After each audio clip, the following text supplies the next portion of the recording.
so much for being with us here today for the virtually awful Concours de Le Mans Rust Belt American Junk GM class. And not to say that GM made a lot of bad cars, but this is the most subscribed class that we have. And there's awful cars, there's an awful car show, but we have some really good judges. And our chief judge is with us here today, Tim Suddard from Classic Motorsports Magazine. How you doing today, Tim? Hey, it was either this or prison, so I'm pretty happy to be here. That's probably the best you can hope for these days. And also joining us in this class is known fast guy, and I hear he has a chicken car, Tommy Kendall. Tell us about the chicken car. Well, it is a GM car as well. The original was rusted all the way through. For the first couple months of ownership, when I stopped at red lights, I would hear this noise, and I finally realized it was rust falling out of the doors and hitting the van running boards that were on the chicken car. When it got run into and totaled, it got actually upgraded to a pretty nice Olds 98, but it's an Olds 98 with a enormous fiberglass rooster head and tail on it. For whatever. As one has on their Olds 98. And also joining us as a judge in the GM class is somebody that I'm pretty sure invented NASCAR, Ray Evernham. How are you doing, Ray? I'm doing okay. You know, once I get this ankle bracelet off and Tim releases us, I think we'll be all right. Not sure if I invented NASCAR, but I feel like I've been there long enough to where we used to shave the wooden wheels down to make the cars go faster. So it's been a long time. You may not have invented it, but you've certainly perfected it. Let's put it that way. Yeah, when Ben Hur was one of the first entrants that we had, so it's been a while. Well, outstanding. Thank you so much for joining us. And without further ado, we've got a lot of cars to look at in this class. So let's dive right in and start gandering at the awfulness that awaits. And right off the top, who wouldn't want to drive around in Elvis? Is Elvis still alive? You know, if you look in the back seat, quite possibly. I think so. That might be, I don't know what this is or why anyone would own it, but it looks like aliens have taken it over and taken it on road trips. Oh, and I'm pretty sure in Texas. Nice touch. Nice touch. I'm pretty sure everybody in this picture came in that car. So, wow. Let's move on to the next entry, which is a 56 GMC heavy duty truck in pink and yellow. Not a common color for a heavy work truck. So yeah, that's edition. That's Pink and interesting. yellow. Is that the closest? The pink and yellow isn't really reading, but it is special. What? And then is that the cockpit shot there on the left? No, not yet. This is the only two that that we have, and I think that's probably more than enough. There's the pink. Okay. Yeah. Yeah, really difficult to enjoy that with pink and yellow from just those two shots there. Interesting front fender combination. Yes, indeed. Like two sets of front fenders almost. Okay, well, moving on, we have a $350 Fiero. Is there a Fiero that's worth more than $350? That one sure isn't. The winking Fiero. Yes. Is pretty special. Now, there is someone that would pay more than $350 for this. Doug Louth, who is the head of engineering for Pratt & Miller, I know from way back, we always razzed him. He has a major Fiero fetish. Isn't that illegal? In some southern states, yes. Might be.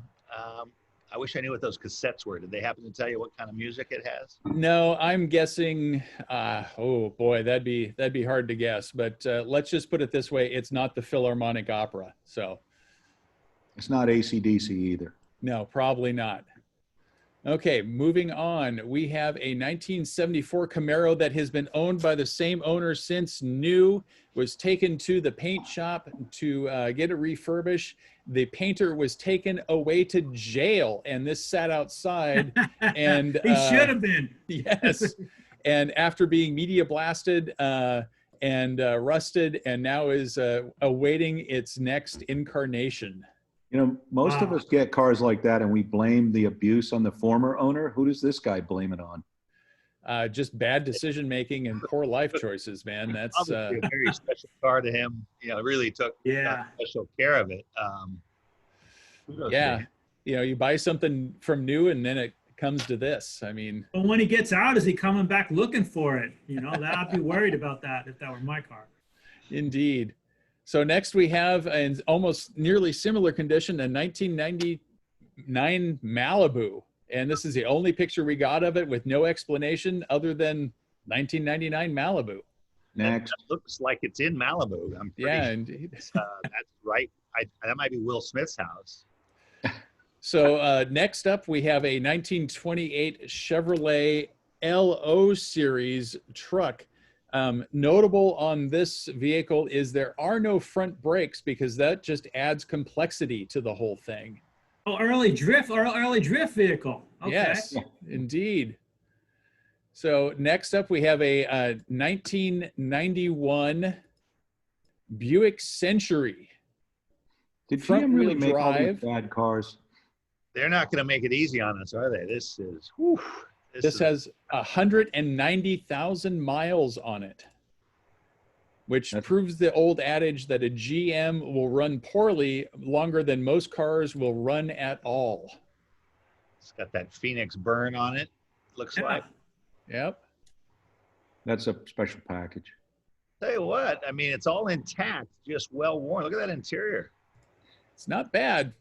Boy, I think those were water-based paints at the time, and boy, they didn't hold up well at all. The funny thing about this is if this was a 300 SL Survivor, people would be like losing their shit over it. Yeah, but it's not. Tom. But it's not. It's Yeah. Some Buick people may. There are some Buick people out there. All three of them. Yes. Yeah. You know. Driving slowly in front of me. So next up is a star of stage and screen. This car was used as a prop in The Walking Dead from AMC, and it has art department bullet holes in it. But look at this interior. That is fantastic.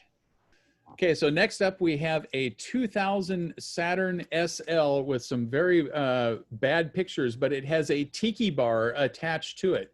And there is Now you're talking. We do have a video of it driving around, and why someone would do this is frankly beyond me. Well, this might be Roger Smith's car, the father of the Saturn, and this might have been what was the concept car that led to the Aztec for the active lifestyle. Quite possibly, you know, get your tiki on and get it at the GM dealer, I think was the slogan. That one gets some high marks for the aftermarket, you know, the wood siding, tiki bar. Yeah, I'm liking that. You know, even if you can't afford to go to the islands, you can drive around like you and feel like you are. Let's see here. We have a 1948 Chevy Fleetmaster. This was an ex-police detective car, and it looks like they stole the wheels off it. Ray, I need that for your collection. Yeah, but not a great detective if they can't find the wheels. I know. Yeah, the front seat well used there. So next up, we have a pair of cars. These cars have quite the story behind them. They were bought new off the showroom floor by the same person. Took this pair home. Beautiful, resplendent in lemon yellow. Amazing. As an owner so bad back then, you had to have two. It would be amazing that someone would buy two lemon yellow Oldsmobiles at the same time. Did he have his eyes checked and things like that? Or yeah. Okay, next up we have a 1989 Chevy Silverado stepside Regency conversion pickup. If a regular Silverado wasn't good enough for you, you could get a van conversion-esque option on your pickup truck. With Campanella magnesium wheels, it looks like. Yes, exactly. Okay, next up is a very awful Vega with an attempted bribe for the judges, a box of strawberry natty light on it. Yeah. It makes you, that car looks like it's original. I mean, it makes you wonder what would possess someone to keep that car so nice for all these years. We have a 1926 Chevrolet K Touring. That's cool, but it's not really a lemon. Is that a Rihanna? That is a Riata. It is a 1988 Riata, complete with a functioning CRT touchscreen, a 4-door convertible Corvette. That's pretty good. Now, why wouldn't you want to take the whole family along in your family vet? You could just buy a 4-seat car. Camaro killer right there. Yeah. 1927 Chevy 1-ton cattle truck, pieced together in 1995 from the parts of 3 trucks and probably should have been left just as a bunch of pieces. Now, if you remember, these were sold by Buick dealers. Yep. Now, why you would have a German car with a Japanese name sold by a Buick dealer, I have no idea. Because you got tired of Volkswagen kicking your ass. Last but not least is the good old dang old Firebird race car, 1977 Firebird. Looks like it's put to good use at circle tracks. Blue by You know, way ahead on you know the paint job there. They really didn't. You know, they got way ahead on these flat paints that everybody's using there. So Yeah. I'm gonna give them. I've got to get them a hit for the paint job. I think they're doing a little Ray Evernham body shift on that thing, shifting the whole body off to get the spoiler out in the air on the right too. Oh, Ray never did that. Yeah, no, not a attention. Actually, it wasn't me who did that. Jeff Gordon was the brains behind all of that stuff. I just did what I was told. Okay. Indeed. Well, now it's time to do what you've been told. And is there one that floats to the top of this? You know, the cream floats to the top in most Concours classes. Not is there this one one. that stands out in your mind that that's the one for us? I mean, And for me, it's again being the owner of a yellow Oldsmobile. I mean, the David McNeil, Peter Mullen mic drop is the matching pair since new Oldsmobiles. Yeah, that's pretty cool. And the mag wheels. I'm with you there. I thought that was pretty cool. I don't know why anybody would buy 2 yellow cars together, though. Of any type. Well, guys. I mean, it's a series of because they couldn't sell them. That's why they kept them. But guys, I don't know why anybody would agree to do this.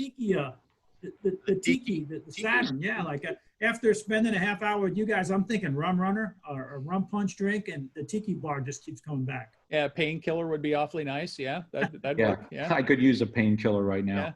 Yeah. I can be swayed to the tiki machine. I'm good I with that. appreciate a series of bad decisions on the Oldsmobiles, the buying them together and keeping them together. But the tiki one could lead to a lifetime of decisions like Bad that. decisions. The Oldsmobiles are eligible for a couple other classes too, so they may still win something. Yeah. Okay. So is the consensus the tiki bar car? Because that's pretty spectacular. Well, it's Yeah. 5 o'clock somewhere, and it's damn near 5 o'clock here. So we have the tiki Barber edition Saturn. I think that's our winner for the Rust Belt American Junk GM class is the Tiki Saturn. Now, I'd like to thank all of you for participating, for wasting your precious time to be here.